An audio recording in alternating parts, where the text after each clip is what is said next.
आज की प्रेरक कहानी लालच। किसी गांव में एक धनी सेठ रहता था। उसके बंगले के पास एक जूते सिलने वाला गरीब मूची की दुकान सी थी। वह मूची की एक खास आदत थी कि वो जब भी जूते सिलता था तो भगवान के भजन गुनगुनाता रहता था। लेकिन सेठ ने कभी उसके भजनों की तरफ ध्यान नहीं दिया। एक दिन सेठ व्यापार के सिलसिले में विदेश गया और घर लौटते वक्त उसकी तबीयत बहुत खराब हो गई। लेकिन पैसे की कोई कमी तो थी नहीं। सो देश विदेश के डॉक्टर वैद्य हकीम को बुलाया गया, लेकिन कोई भी सेठ की कहानी का इलाज नहीं कर सका। अब सेठ की तबीयत दिन ब दिन खराब होती जा रही थी। वह चल भी नहीं पा रहा था।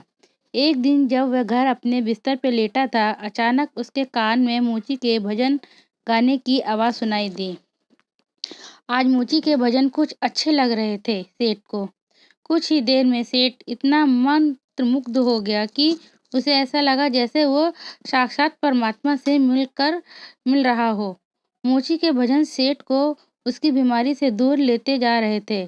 कुछ देर के लिए सेठ भूल गया कि वह बीमार है। उसे अपार आनंदता की प्राप्ति हुई। कुछ दिन तक यही सिलसिला चलता रहा। अब धीरे धीरे सेठ के स्वास्थ्य में सुधार आने लगा।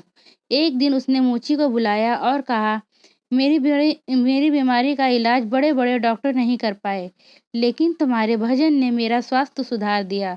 ये लो 1000 रुपये इनाम। मूची खुश होते हुए पैसे लेकर चला गया। लेकिन उस रात मूची को बिल्कुल नींद नहीं आई। वो सारी रात यही सोचता रहा कि उसने सारे पैसे को कहाँ छुपा के रखूं, इनसे क्या क्या खरीदना है। इसी सोच की वजह से वो इतना परेशान हुआ कि अगले दिन काम पे भी नहीं जा पाया। वह भजन गाना तो जैसे भूल ही गया था। मन में खुशी थी पैसे की। अब तो उसने काम पर जाना ही बंद कर दिया और धीरे धीरे सारी दुकानदारी भी चौपट होने लगी। इधर सेठ की बीमारी फिर से बढ़ती जा रही थी। एक दिन मोची सेठ के बंगले में आया और बोला, सेठ जी, आपने ये पैसे वापस रख लीजिए। इस धन की वजह से मेरा धंधा चौपट हो गया है। मैं भजन गाना ही भूल गया। इस धन ने तो मेरा परमात्मा से नाता ही तोड़वा दिया। मोची पैसे वापस करके फिर से अपने काम में लग गया और कुछ ही समय में फिर से अपने भजनों और दैनिक कार्यों में व्यस्त हो गया। मित्रों, ये एक कहानी मात्र नहीं है, ये सीख है कि किस तरह पैसों का लालच हमको अपनी उन शक्तियों से दूर ले जाता है जिनसे हमारे जीवन में खुश और सफलता बना रहता है।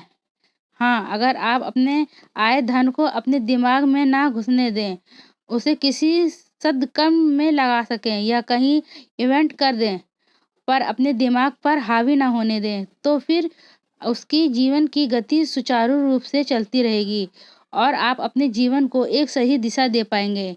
भगवान सभी को सद्बुद्धि दे। धन्यवाद।